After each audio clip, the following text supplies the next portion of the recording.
Yo boshimni qotirma, bormayman men. Yangi yilda bormadingiz, tug'ilgan kunlarda bormadingiz. Hech bo'lmasa hayitda birrovga borib keling dadasi.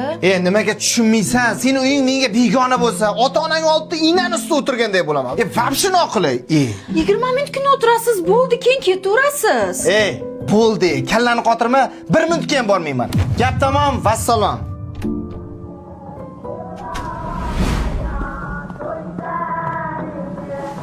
O'z uyiga mehmonim qizim borgan joyingga toshdek qotgan. Agar biz rozi bo'lsin desang, qaynotangni rozi qilgin bolam.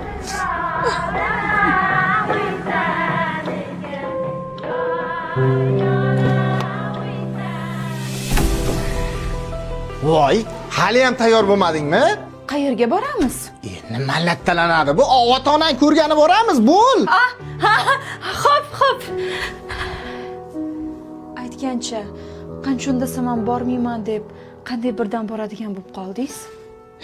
Xotin, sen tug'ilib o'sgan uyingni, ota-onangni men uchun tashab kelding. Begona demasdan ota-onamni xizmatini qilyapsan.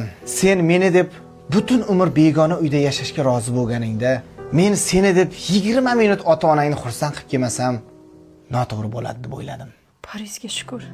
Erkak kishi uchun ota-onasi qanchalik aziz bo'lsa, ayollarga ham ota-ona shunchalik aziz deydiganlar bitta like bosib qo'yamiz. Shirin so'zga joni fido ayoldir u.